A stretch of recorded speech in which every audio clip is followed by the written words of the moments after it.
Kembali lagi bersama saya Makrina Felicia Prada dengan NIM 22011140136 kelas 3B Program Studi Pendidikan Guru Sekolah Dasar Fakultas Keguruan dan Ilmu Pendidikan Universitas Nusa Cendana Kupang. Pada video ini saya akan mereview kembali materi kelompok 4 tentang etika penulisan karya ilmiah. Yang pertama, kita masuk pada konsep kutipan karya ilmiah. Etika penulisan karya ilmiah adalah suatu teknis yang digunakan pada saat menulis suatu karya tulisan dengan memperhatikan berbagai aspek seperti kejujuran, objektivitas, pengutipan, dan ketelitian.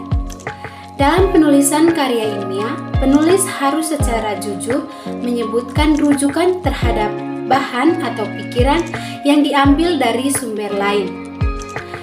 Yang berikut kita masuk pada jenis-jenis kutipan karya ilmiah.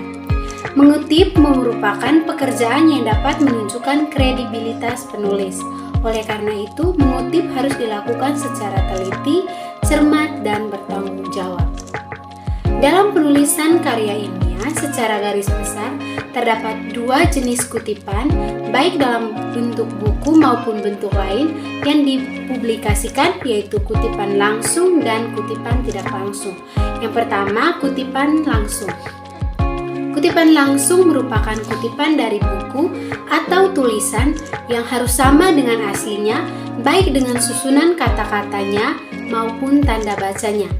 Yang kedua, kutipan tidak langsung merupakan kutipan yang disebut secara tidak langsung atau dikemukakan dengan bahasa penulis sendiri, ditulis tanpa tanda kutip, dan terpadu dalam teks atau disebut dalam kurun bersama tahun penerbitnya.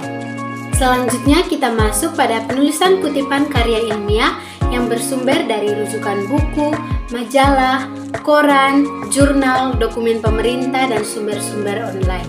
Yang pertama, rujukan dari buku. Jika kita menggunakan referensi dalam bentuk buku, format daftar pustaka yang harus disusun adalah nama penulis, tahun penulis, judul buku, nama kota, dan penerbit.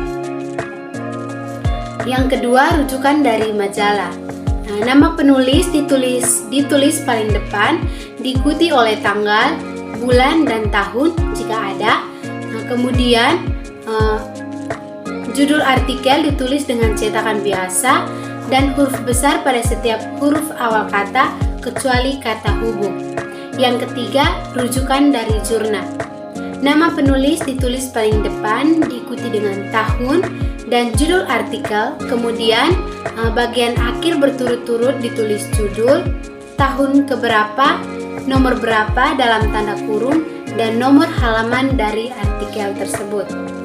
Yang keempat, rujukan dari koran. Jika kita menggunakan referensi tulisan yang bersumber dari koran, kita bisa menuliskan daftar pustakanya dengan format nama belakang penulis, koma diikuti nama depan penulis, tahun terbitan, judul artikel yang dipublikasikan diberi tanda kutip, nama koran, dan tanggal penerbitan. Yang kelima, rujukan dari dokumen pemerintah. Judul atau nama dokumen ditulis di bagian awal dengan cetak miring, diikuti tahun penerbit, dokumen kota penerbit, dan nama penerbit. Yang keenam, rujukan dari website atau internet. Nama penulis ditulis seperti rujukan dari bahan cetak, diikuti secara berturut-turut oleh tahun, nama jurnal dicetak miring dengan diberi keterangan dalam kurun online, volume, dan nomor, dan diakhiri dengan alamat sumber rujukan tersebut disertai dengan keterangan kapan diakses di antara tanda kurung.